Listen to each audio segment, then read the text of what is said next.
그 파울로 코엘류의 연금술사라는 장편 소설에 보면 이런 이야기가 등장하죠. 한 상인이 아들에게 행복의 비밀에 대해서 배워오라고 하면서 현자를 소개해요. 그래서 40일 동안 사막을 지나가지고 현자의 집에 젊은이가 도착했는데 산꼭대기에 궁전이 있는 거예요. 그 어렵게 기어 올라서 현관문에 딱 들어서니까 수많은 나라에서 모인 상인들과 다양한 부류의 사람들이 기름진 음식과 술을 먹으면서 음악을 들으면서 왁자지껄 그러고 있는 거예요. 그래서 한 2시간을 기다려서 겨우 현자를 만났거든요. 이 현자가 이 젊은이의 얘기를 귀담아 듣고서는 행복의 비밀, 지금은 그것에 대해서 말할 여건이 안 되니까 2시간만 우리 집을 구경하고 다시 오면 내가 얘기해 주겠네, 이렇게 설명을 했어요. 그리고서는 숟가락 하나를 주면서 기름 2방울을 거기에 떨어뜨려줘요.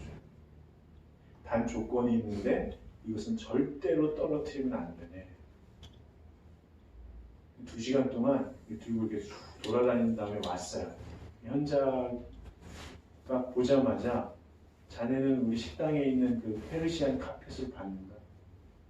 그리고 서재의 양피지로 만들어 놓은 아주 값진 고서를 봤는가? 그리고 내 정원에 수십 년 된 나무와 아름다운 꽃들을 봤는가? 이 젊은이가 이거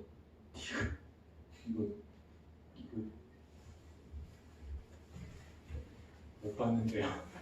그러니까 현자가, 아니 자네는 아름다운 나의 집을 다 보지도 못한 채 어떻게 나를 신뢰할 수 있겠나? 다시 내 아름다운 저택의 모든 것을 살펴보고 오게.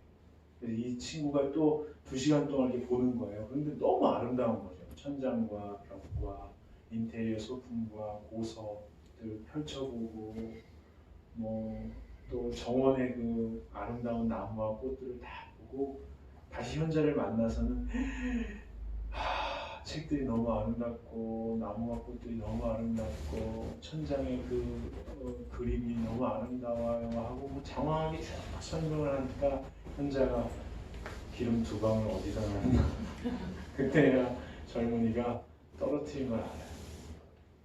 그러면서 현자가 하는 말이, 내가 자네에게 가르쳐 줄 것은 이게 다 알아내. 행복의 비밀을 알고 싶다고 했지, 인생은 선택의 연속이랍니다. 행복의 비밀이란 바르게 선택하는 방법을 아는 거겠지. 명심해 두게, 아름다운 세상을 마음껏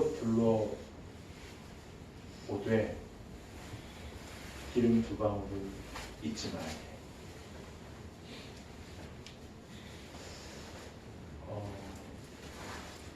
여러분, 미디어와 SNS 그리고 여행의 발달로 우리가 세계 구석구석에서 일어나는 일들을 보고 있잖아요. 그리고 누구든지 세상이 어떻게 돌아가는구나 라고 느끼고 계실 거예요. 강대국들 중심으로 날마다 재편되는 세계의 흐름들, 그리고 정치, 경제, 문화, 종교, 외교, 거기서 급변하는 그런 흐름들 속에서 여러분은 이 세상의 아름다운 것들을 다 보시면서 2018년 한 해 동안 여러 가지 선택을 하셨는데요. 그 선택에 대해서 아까 우리 민정 씨가 기도하신 대로 많이 후회하고 계실 수도 있겠어요. 열매가 없거나 또 별 효력이 없었으니까. 그리고 19년을 생각하면서 또 어떻게 선택하며 살아야 할지 초조해하고 계실 수도 있겠어요. 그렇다면 우리는 세계에 대해서 과거에 비해서 수많은 정보로 많은 것을 알고 있는데, 우리의 선택에 또는 선택 앞에서 주저하는 우리들을 볼 때, 그렇다면 우리가 지켜야 할 기름 2방울은 뭘까요? 여러분에게 있어서 꼭 지켜야 될 기름 2방울은 뭘까요? 1597년 가을 어느 날 바다를 바라보는 한 남자가 있었습니다. 1597년 한 9월 정도 됐을까요? 가을바다를 바라보면서 400여 년 후에 300의 나비가 하늘로 날아오를 것을 생각지도 못한 이 남자는 명랑의 바다, 울돌목, 그 진주 앞바다를 이렇게 바라보고 있었습니다. 이 사람은 그 전에 큰 공을 세웠으나 동료 장수들의 시기와 모함으로 왕에게 끌려간 다음에 그 장수들이 다 모든 해군을 잘못 운영해서 일본에게 완전히 완패하고 궁여지책으로 배부종군하여 다시 남해로 돌아온 이순신입니다. 그가 수습을 해보니까 12척이 남았는데 일본 군함은 300여 척이 넘는 그런 대함대라고 정보를 파악하고 있었죠. 그 바다를 이렇게 내려다보면서 이 12척으로 일본을 이길 수 있을까라는 고민보다는 사실은 내가 여기서 싸워서 이기면 어떤 일이 벌어질까, 또 동료 장수들이 시기하고 모함하면 내가 힘을 갖추고 왕을 몰아낼 것이라고 두려워하는 왕이 나를 죽이려고 하겠지. 그러면 이 전쟁은 나에게 무슨 의미가 있는가? 내가 지면 어떻게 될까? 백성들이 죽겠지. 내가 이기면 내가 죽고 그 다음에 또 백성들이 죽겠지. 나는 어떻게 해야 될까? 어떻게 선택해야 될까? 여러분,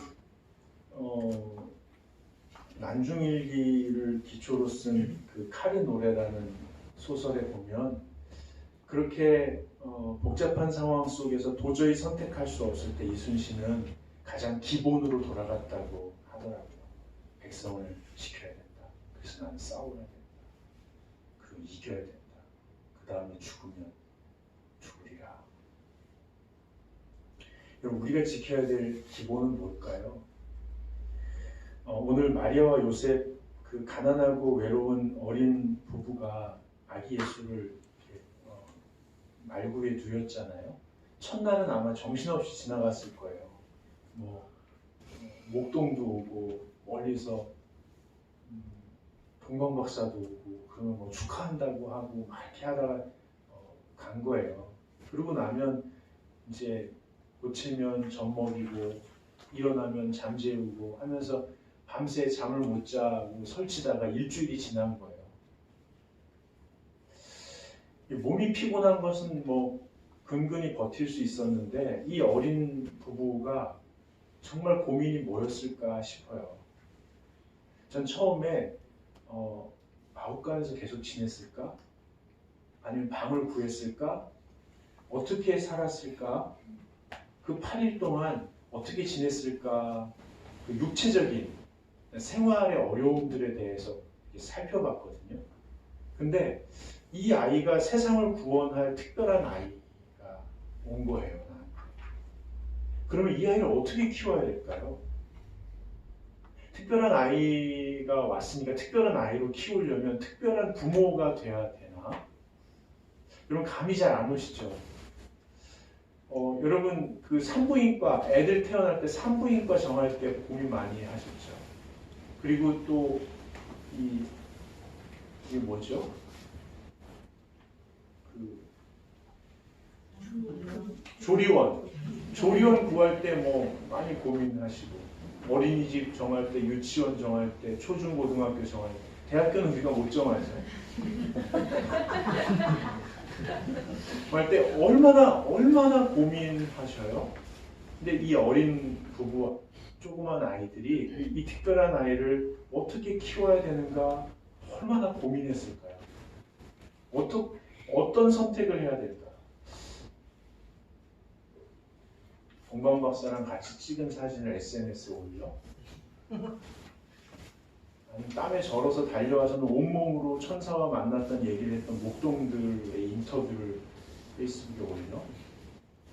그래서 좀 주목을 받은 다음에 정재계 인사들을 모아가지고 세이브 포럼을 삼성 코엑스에서 팍 터뜨려? 그렇게 안 했죠. 그렇게 못했고요.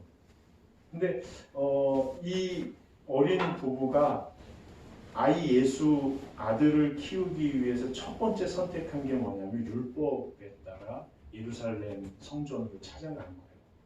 율법에 대해서 아시잖아요. 우리 전도사님이 본질적인 얘기를 해주셨는데 이 본질을 담고 있던 그 시대를 한번 살펴보면요. 율법에 대해서 종교 지도자들이 너무 복잡하게 해석하고 꼬우는 바람에 속은 텅 비었지만 하늘을 온통 가리는 큰 에드몰른처럼 공허한 것처럼 비춰졌거든요. 율법이. 그리고 너무 복잡하니까 시민들이 짊어지기 무거운 짐으로 느껴졌고요. 그걸 기준으로 서로를 정죄하는 칼날로 느껴졌거든요. 문제가 없지 않았다는 거예요. 예수님도 장성에서 율법에 관계된 사람들, 그리고 그 사람들이 씌우는 율법의 규율들에 대해서 신랄하게 비판하시잖아요. 그런데 이 아이들은 어릴 때 그 유대 사회에서 배우고 익힌 기본이었던 율법을 따라서 예루살렘 성전으로 들어가고 있어요. 이게 이 아이들의 기본이었던 거예요. 여러분 계속 좀 생각해 보세요. 우리가 지켜야 될 기본은 뭘까? 우리가 세상도 알고 우리가 선택의 기회도 많은데 왜 우리는 끊임없이 선택하면서 주저하고 선택한 후에 후회하게 될까? 그렇다면 우리가 지켜야 될 기름 두 방울, 그 기본기는, 삶의 기본기는 뭘까? 연말 연시를 보내면서 이거에 대해서 조금 더 생각해 보시면 좋을 것 같아요. 여러분 기본을 지키는 것은 쉽지가 않습니다. 왜냐하면 사람들이 야, 그런 걸 지킨다고 뭐 달라지는 게 뭐가 있어? 그리고 우리도 기본을 지켜보니까 나만 지키고 다른 사람을 안 지키니까 나만 손해보는 것 같고 그러잖아요. 그러니까 기본을 지킨다는 것은 손해볼 수도 있고 뒤처질 수도 있는데 묵묵히 그것을 지켜나가는 것을 말해요. 그래서 뭔가 특별한 일을 하고 싶은 사람들은 기본에서 벗어나거나 질서를 넘나드는 것이 자기가 특별한 일을 이룰 것이라고 생각하는 경향이 있어요. 제가 장석교회 청년 때 요 전에 12월 초에 크리스마스 추리를 꼭대기 종탑에서부터 쫙쫙 끌어내리는 그런 일에 고용된 적이 있어요. 형이 하니까 나와가지고 막 한 달을 고생했던 기억이 나요. 근데 이제 밤에 이제 제가 일을 하다가 너무 배고픈데 돈은 없고 그런 때였어요. 근데 밤에 뭔가 이렇게 복사를 해야 돼가지고 사무실에 들어갔는데 제가 처음 들어가는 곳이었어요. 교육자 사무실 있고 그 행정 사무실인데 그 사이에 복도가 조그만 게 있는데 온갖 서류가 쌓여 있는데 그 가운데 조그만 냉장고가 있는 거예요. 밤에 그걸 봤는데 완전히 옥합을 깨트린 것 같은 그 향유 옥합 같았어요. 그 딱 열었더니 제가 평생 먹어보지 못했던 진귀한 음식들이 있는데 거기서 막 먹었어요. 제가 눈이 뒤집혀가지고 막 먹었어요. 그리고서는 막 먹다가 배가 부르니까 같이 밤새 일하고 있는 후배들이 생각난 거예요. 그래서 막 불렀어요. 불러 이걸 다 먹었어요. 그 다음 날도 또 채워지길래 또 다 먹었어요. 그러고서 이제 제가 걸렸죠. 그래가지고 이제 처음에 사무장님한테 걸린 게 아니라 전도사님한테 걸린 거예요. 전도사님, 아이고 용재야, 그거 담임 목사님 한 달 간식이야. 근데 제가 그때 무슨 생각이 들었었냐면 노나 먹는 거지. 죄송합니다. 그러면서 속으로 노나 먹는 거지. 그리고 이제 제가 별 죄책감 없이 지내는 걸 보니까 사무원 누나가 있었는데 저를 불렀는지 지나가면서 한 말인지 잘 기억이 안 나지만 그 교우들 헌금인데 그 말에는 약간 좀 찔렸어요. 교우들 헌금을 이렇게 나눠서 재정을 했는데 그걸 내가 몽창 먹으면 또 재정을 해야 되니까 그건 뭔가 좀 걸렸는데 그때도 제가 저를 합리화한다 시고 나도 냈는데 뭐 헌금 약간 이러면서 그냥 지나갔어요. 근데 제가 늘 그런 식으로 질서를 넘나들면서 살았어요. 그래서 사람들에게 주목을 받을 때도 있고 눈총을 받을 때도 있었거든요. 근데 나이를 들어서 지금 생각해보면 굳이 그럴 필요가 있었나? 그리고 질서를 넘나들고 규율을 넘나들 때 넘어버려야지 할 때 그 나를 움직이게 하는 역동은 그게 뭐였을까? 그리고 그렇게 한 것이 정말 사람을 살리는 데 도움이 됐을까? 이런 생각이 요즘에 들어요.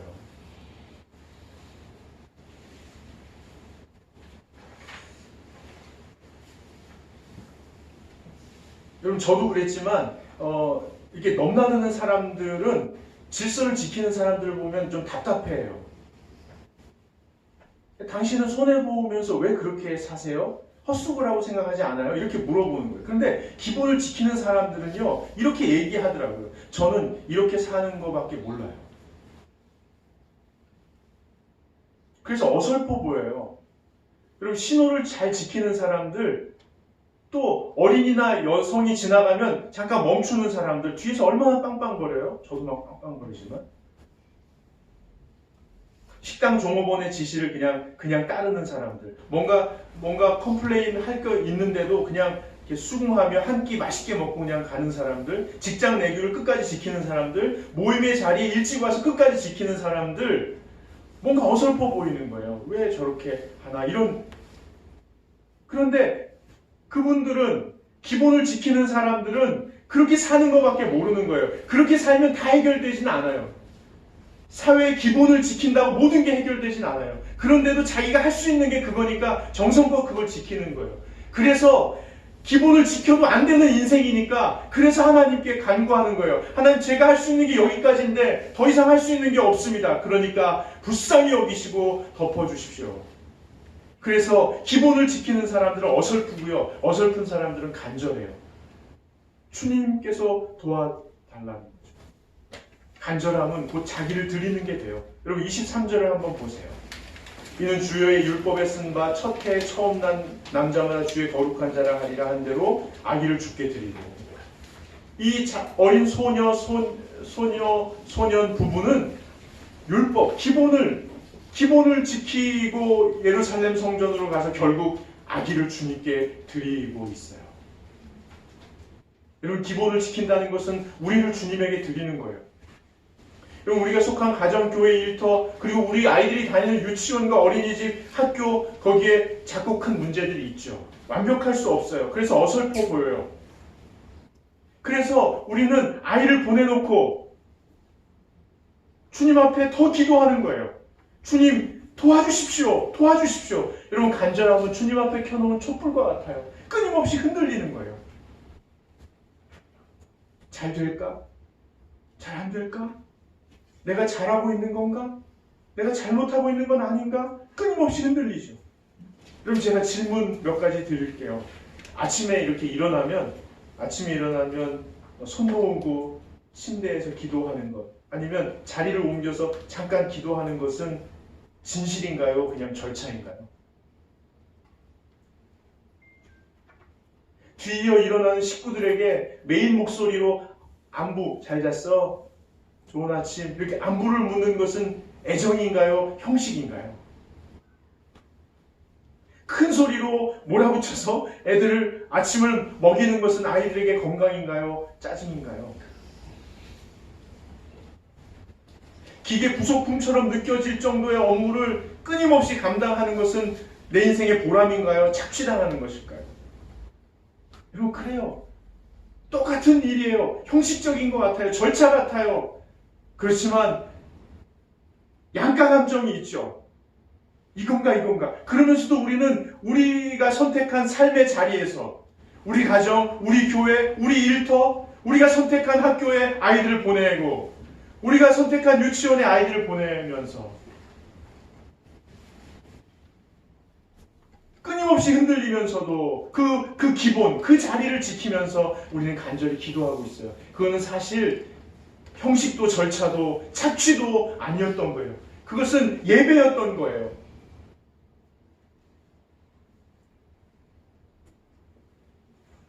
그것은 예배였던 거예요. 나를 드리는 거였어요. 여러분 마리아와 요셉이 예루살렘 성전에 들어가잖아요. 거기서 하나님께서 보내신 사람을 만나는 거예요. 25절을 한번 보시면 예루살렘에 시몬이라 하는 사람이 있으니 이 사람은 의롭고 경건하여 이스라엘의 위로를 기다리는 자라. 성령이 그 위에 계십니다.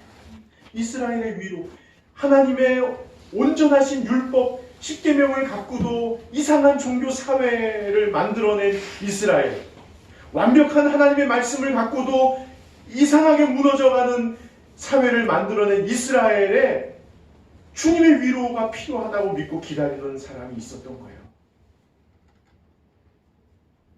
하나님께서 도와주시기를 간절히 간구하며 살아가는 사람들이 있거든요. 우리 아이들이 가는 어린이집에 있어요.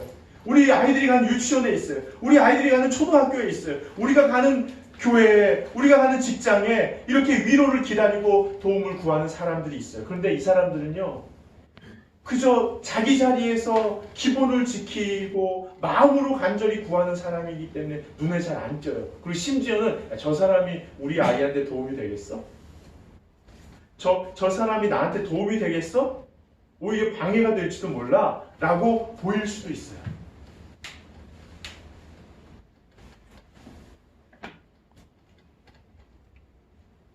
여러분, 제가 그 중부지역 달콤학교를 진행하러 대전에 갔을 때 우리 그 재민이 윤민이 할머니 권사님을 만났어요.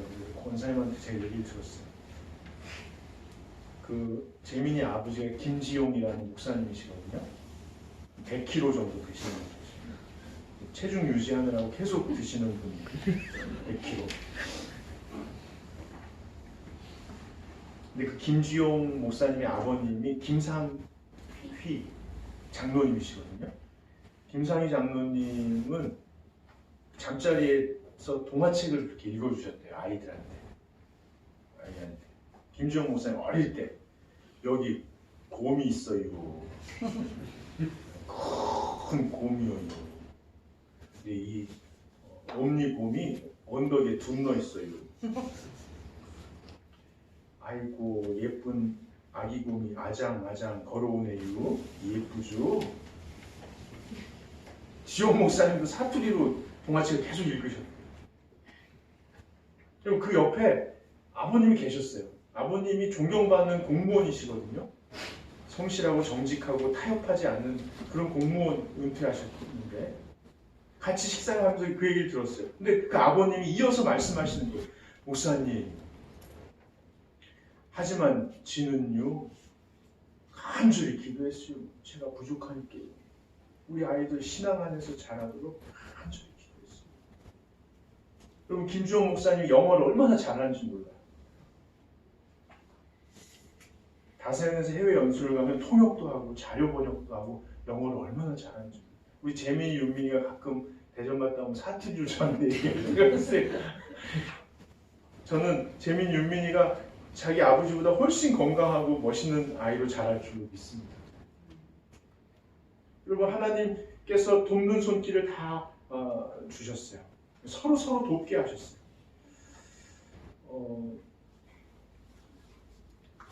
여러분 안에 기름 두 방울은 뭔가요? 우리가 꼭 지켜야 돼. 2018년 한 해를 돌아보면서 우리를 도와주셨던 하나님이 보내신 사람들을 한번 생각해 보시면 좋겠어요. 아마 잘 못 찾으실 수도 있는데 돌아보셨으면 좋겠어요. 그리고 우리도 누군가에게 도움이 됐다는 사실 기억하시면 좋겠어요. 여러분, 제가 우리가 지켜야 될 기본 중에 기본이 뭘까를 좀 생각해 봤어요. 생각하면서 여러분에게 좀 나누고 싶어요. 그래서 지금 좀 종이를 좀 나눠주시고, 저기 진호가 여기 화이트보드 좀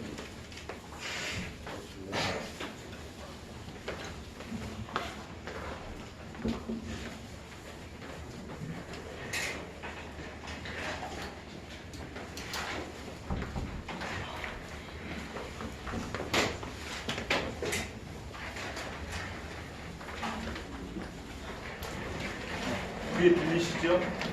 들려요?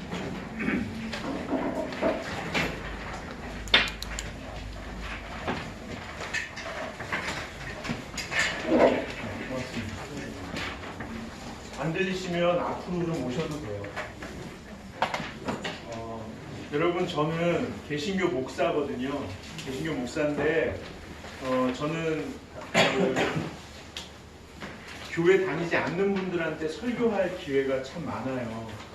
그렇게 설교를 한 게 20년 정도 됐어요. 그래서 저는 고민이 뭐냐면 성경이 정말 진리인가 이 말을 내가 믿냐 안 믿냐로 따지는 게 아니라 성경 내용이 일반인들의 삶에 구체적으로 도움이 되느냐 안 되느냐를 생각해요. 근데 제 경험은 정직하게 말씀드리면 성경의 핵심적인 진리, 핵심적인 진리라는 건 성경의 엑기스를 말하는 게 아니고요. 성경을 성경대로 말할 때 일반인들의 삶에 구체적으로 도움이 돼요. 그래서 구원이라는 것은 죽어서 천국 가는 것뿐만 아니라 실제로 한 사람이 이 땅에서 살면서 죄와 죽음의 그림자에서 벗어나서 당당하게 자기의 삶을 살아갈 수 있도록 돕는 걸 말하거든요. 그러니까 예수가 구원을 줄 수 있느냐? 줄 수 있다고 일반인들에게 설명할 수 있어요. 그런 의미에서 우리가 만약에 올 한 해를 돌아보고 내년을 시작할 때 잘못 선택한 거에 대한 회한과 잘 선택해야 되는데 어떻게 해야 될지 모르는 것에서 오는 초조함에서 우리가 완전히 벗어날 수는 없어요. 환희에 차서 2019년을 맞이하는 것은 이벤트로는 가능해요. 그러나 우리 속에는 여전히 회한과 초조함이 있거든요. 그런데 어차피 우리가 2019년을 맞이하면서 또 다시 선택의 자리에 서게 될 거예요. 그때 세상을 우리가 웬만하게 알고 또 내면에 뭔가 기본 중에 기본을 딱 지켜서 스스로 선택하면서 또 2019년을 헤쳐나가야 되는데 전 하나님이 도와주실 것이라고 믿습니다. 그러면서도 바르게 선택하고 여기서 조금 자유로워질 수 있는 방법은 우리의 내면을 들여다보는 거예요. 성경에서는 이제 여러분이 거기에다 이제 그리시면 좋겠는데 이게 A4 용지라고 보시면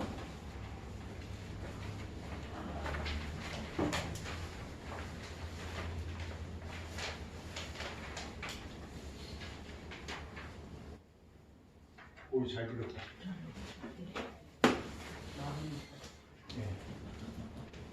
제가 볼 때 성경에서 말하는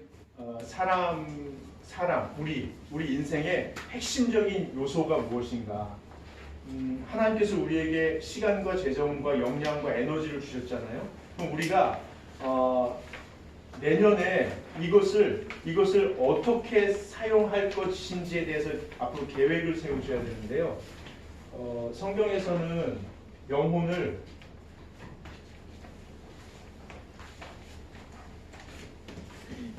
다섯 가지 영역으로 구분하고 있어요. 영혼, 마음, 존재, 한 사람의 존재, 영혼, 마음을 같이 사용하고요. 성경에서는 그 영혼, 마음, 존재, 내 영혼이 다섯 가지 영역으로 구성되어 있다고 얘기해요. 하나는 영적, 지적, 정서적, 사회적, 신체적.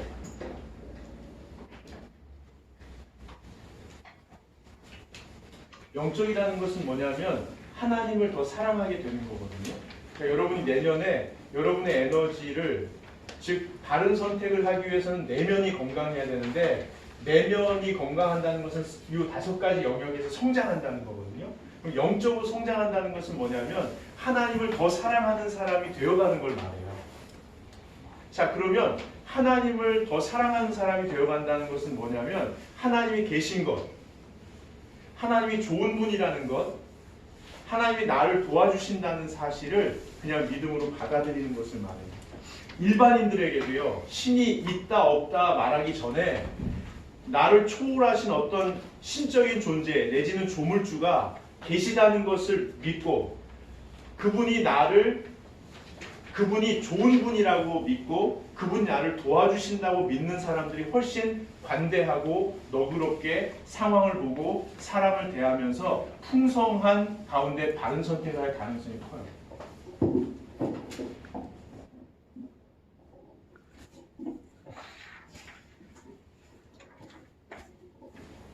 아주 좋은 선택이었습니다. 그래서 여러분이 내년에 계획을 세우실 때 이거 하나를 꼭 기억하시면 좋겠어요.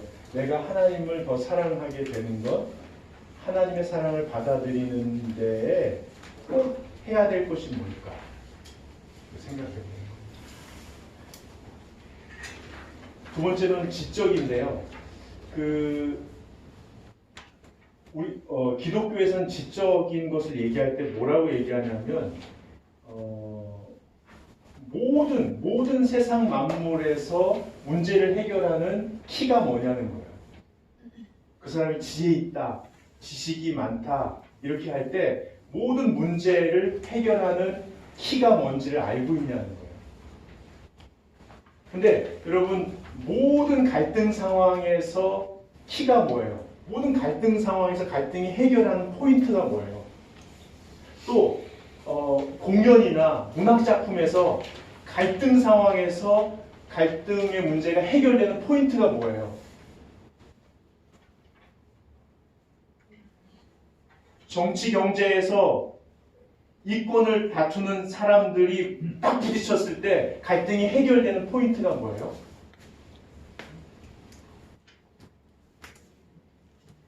예? 그래, 이거는 양보할게. 이거 내가 양보할게. 모든 문학 작품에서 갈등이 해결되는 것은 용서가 화해거든요. 그래서 지적으로 기독교에서는 뭐라고 하냐면 예수 그리스도를 더 사랑하는 거예요. 십자가. 그래서 여러분이 내년에 지적으로 성장하는 걸 목표로 하신다면 십자가의 정신을 내가 어떻게 받아들일 것인가. 결정적인 순간에 그래 내가 이건 양보할게 할 수 있는 사람이 되려면 나는 뭐 하나는 좀 연습하면 좋겠다. 이것을 생각합니다. 정서적으로는 뭐예요? 나 자신을 사랑하는 거예요. 여러분 사랑이 뭐예요? 그냥 그 사람을 인정하는 거예요. 그리고 받아들이는 거죠. 결혼하면 3번 놀란다고 하는데 한 번은 이 사람이 이상한 것 때문에 놀라는 거예요. 그리고 또 놀라는 건 뭐냐면 내가 이 사람을 고치려고 해서 놀라는 거예요. 그게 절대로 안 고쳐지거든요. 더 놀라는 건 끝까지 고치려고 한다는 거예요. 여러분 사랑은 뭐예요? 그 사람을 그냥 그대로 보는 거예요. 아, 이 사람이구나. 두 번째는 이 사람을 그냥 놔두는 거예요.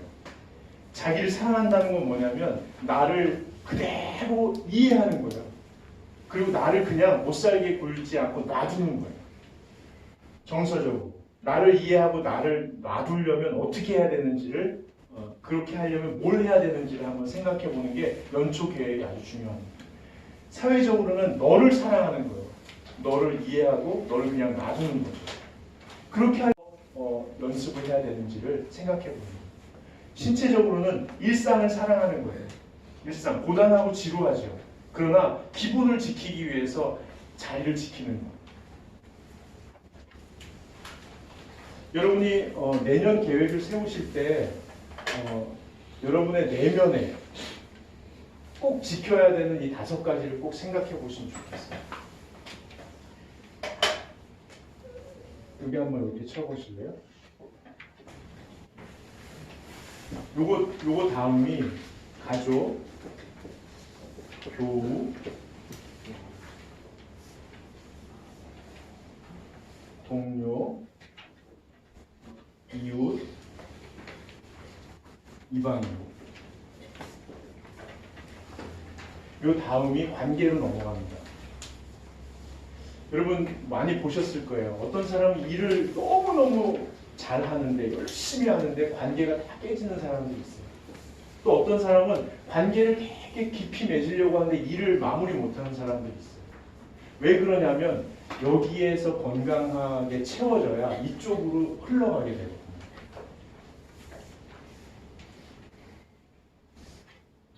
여기를 놓친 채 관계만 신경 쓰다 보면 일이 마무리 안 되고요. 여기를 놓친 채 업무만 신경 쓰다 보면 관계가 깨지게 되거든요. 그리고 그 다음에 사람마다 조금 다르지만 일터, 여러분의 일터, 그리고 교회, 그리고 사회봉사. 이 다음이 업무의 영역입니다. 여기에 여러분의 내면을 건강하게 돌보고 내면이 건강하게 성장하는 데 집중할 때 관계와 일터에 자연스러운 열매가 맺힐 수 있고, 내년도 계획을 세우실 때 우리가 꼭 지켜야 될 기름 두 방울이 뭔가에 대해서 고민하실 때 여기까지 확장하면 좀 어려우실 수도 있으니까 여기를 좀 생각하시면 좋겠어요. 그리고 마지막으로 여기를 만약에 채운다면 여기에 뭐가 부어져야 이게 흘러 넘쳐서 여기에 성장이 이루어지고 그리고 이쪽으로 넘쳐서 열매가 이루어질지에 대해서는 1월 1일 신년 예배 때 말씀드리겠습니다.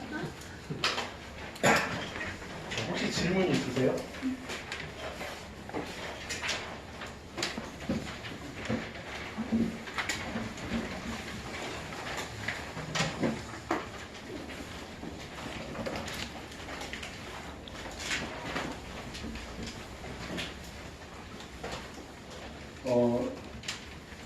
여러분에게 나눠드린 그 뒷자리에도 있는 것 같은데, 우리 교회 그 원형 있잖아요. 요만한 거. 그게 이제 이것을 표상화한 거거든요.